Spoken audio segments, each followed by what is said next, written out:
Well, hello everyone, Spencer here, also known as LEGO Dude 11, and in today's video, this is my Percy Jackson and the Olympians full spoiler review, so without further ado, let's discuss.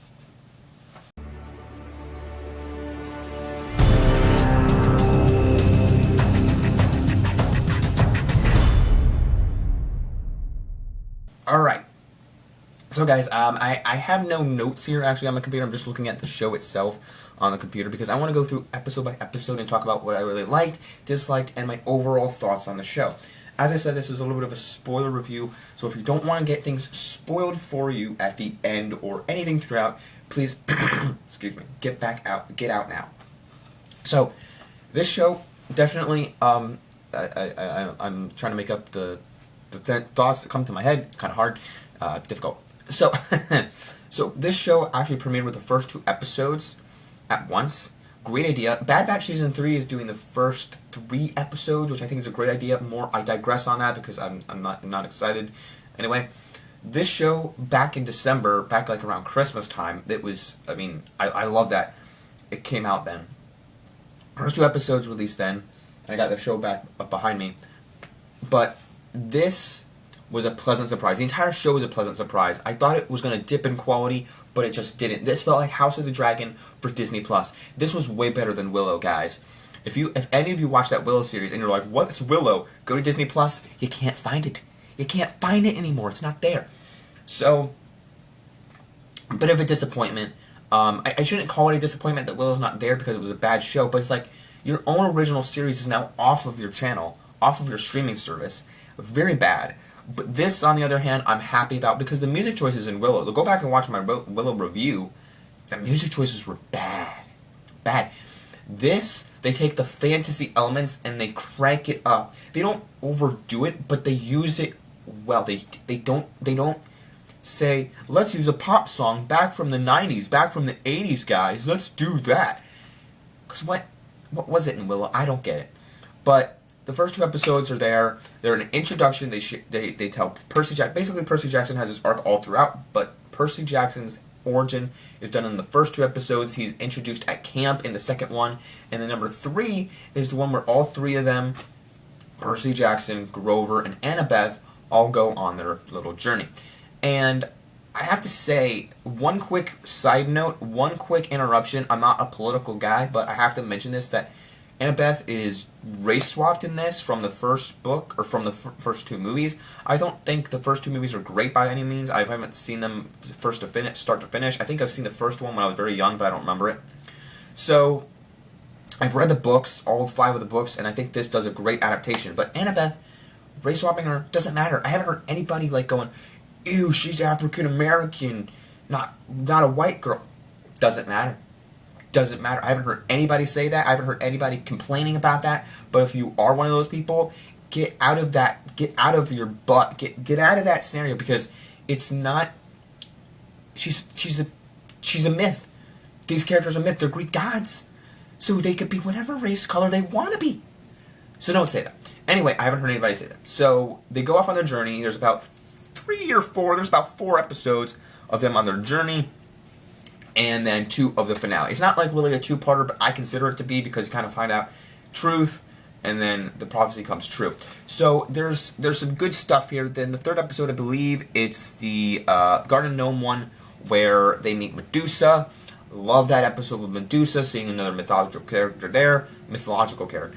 And then an episode, sorry if you can hear whatever's going on outside my door, but in episode 4, it's called I Plunged to My Death, and that's the episode when the trailer we see that like alligator Loki type thing. I thought it was alligator Loki. It's more like a chimera, or it was called like what Knuckles the Echidna. There was the Echidna, not Knuckles, but an Echidna, like a crocodile type thing. It was very unique looking. I thought it was almost like this. I just bought this Loki Funko, Loki crocodile alligator Loki Funko Pop keychain, and I thought, oh, alligator Loki's gonna be in. Crocodile Loki's going to be in, alligator Loki's going to be in, I said that five times, how many times did I say that? It's going to pop up in the show, and it kind of was, but I love that scene of the fire. It was like a dragon, like, fire, you know, how am I doing?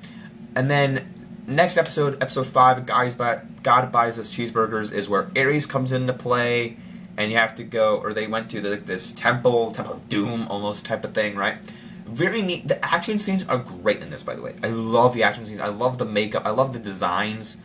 Much more. I liked Willow's designs, but it felt like it dragged on. Like I felt like I love long episodes, and these are kind of short, like 35 to 40 minutes long.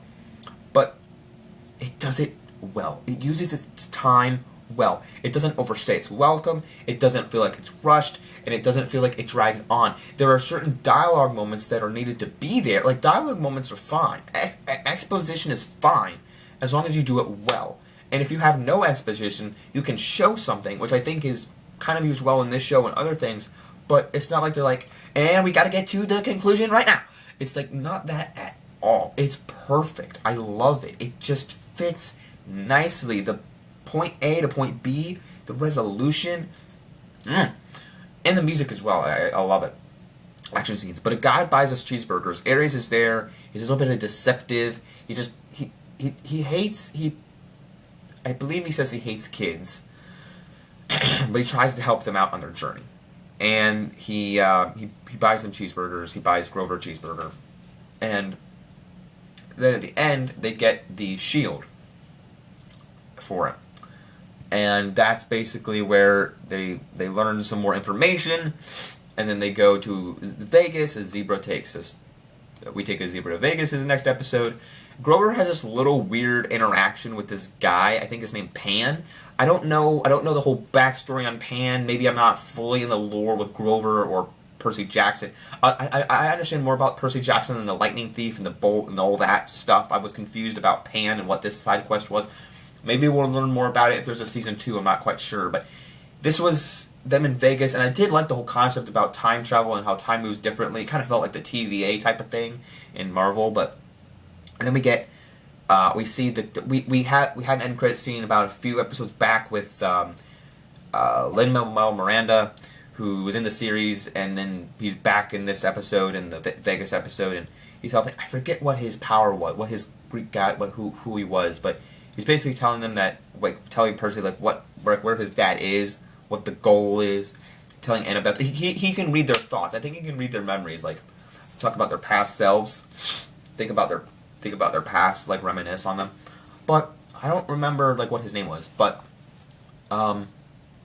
anyway, I like the episode. I like all these episodes, to be quite honest with you. I look forward to the show every week, not because it's a kids show, not because I had more fun with this than Willow. I had more fun with this than the Mysterious Benedict Society show.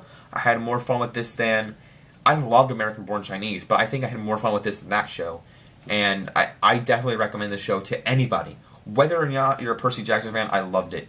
Kind of getting off track here with my thoughts and my excitement, but then episode 7 and episode 8, kind of a two-parter. It doesn't really say to be continued, but the way I feel about them, they're both the exact same runtime, which I find really ironic and kind of funny. They're both 42 minutes, but with excluding credits. I don't include credits in that. Or I'm sorry. It says 42 minutes with credits included, but I'm just saying I find it funny that they both say that on screen. But when you watch them, you don't have to watch the credits. So anyway, episode 7 is they learn the truth. They go to this weird place in episode 7 where it's like these like Dementors or creepy woods area. And then he's talking with, and then somebody else, and then he's talking with Hades, and he has this whole conversation with Hades, and Hades is there, right? I thought this episode was fine. Nothing wrong with it, but then he has this fight with. So I got really confused for a second there, and he was talking to Hades in episode 7, and then Lance Reddick's character he takes the Master Bolt to Zeus, who's played by Lance Reddick, as I just said. And I saw him on screen and I go, isn't he dead? And he died. Lance Reddick died in March of 2023, like almost a year ago now. It's almost February, and like 11 months ago he died. And they must have finished filming this like a year ago. Like I can't believe. I mean, they have been working in post for this for a long time, and I find that incredible. Same thing with Stanley. Well, not Stanley. They had some dead actor recently. I was like, wow. It's crazy. Maybe it was Carrie Fisher in Star Wars that I'm thinking of, like dead actor, like wow. But anyway, the I thought that this show was great.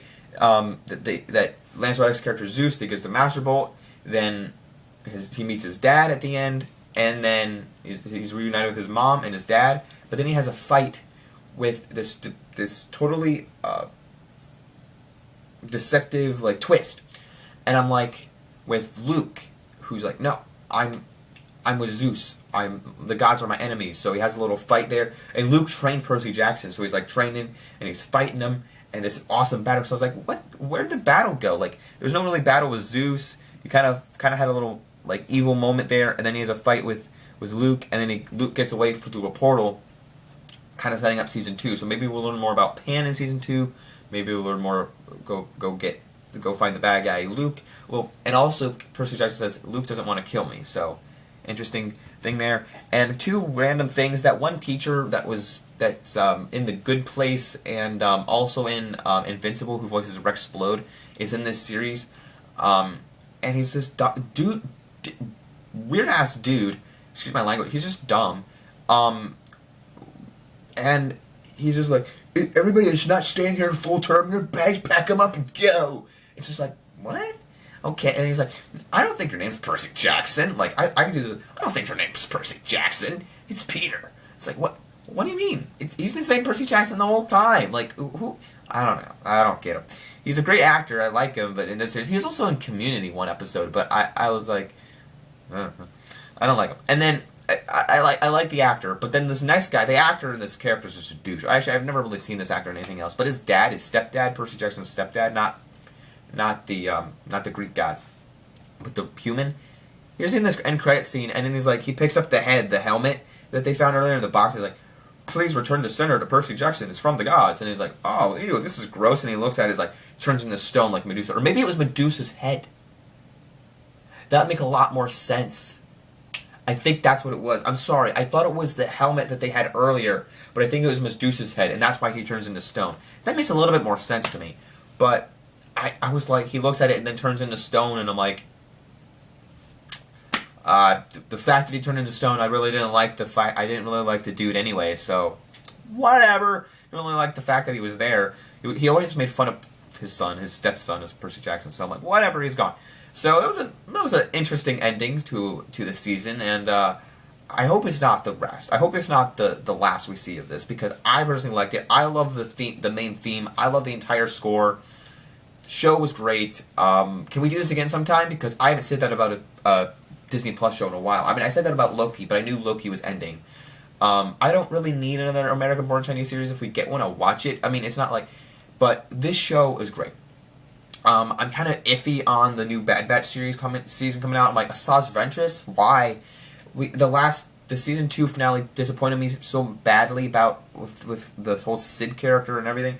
Tech dying. I don't know what's going on in Bad Batch. I'm just like, okay, I guess I'll watch it because this is the final season. How I felt about High School Musical, the series. But, oh yeah, that's something. I also enjoy Percy Jackson more than High School Musical, the series. Incredible. And I liked the first 2 seasons of that. But anyway, that's my review. I gave this a 8 out of 10. A little, I don't know why I give it an 8 out of 10. I just do. Like, I'm so positive on it. I just don't feel like giving it a 10 out of 10 is so, like, it's not perfect, but it's not terrible. It's not Secret Invasion. It's not Bad Batch, because Bad Batch was probably 5 out of 10 for me with last season. But this is not What If. This is not, I don't know what it was. This is not Echo either, guys. This is not Echo. I love this more than Echo. And that's saying I'm a big Marvel fan. I love this more than Echo. 8 out of 10. Highly recommend you watch Percy Jackson and the Olympians Season 1. Can't wait if there's a Season 2. Don't know if it's happening yet. But anyway, don't forget to leave a like, subscribe, follow me at Boba Fett Jedi Master. Link is down below. Instagram account, link is down below. Don't forget to leave a like, subscribe, follow me. And as always, don't forget to keep calm, play Lego, watch stuff, everyone. Peace out. Bye, everyone.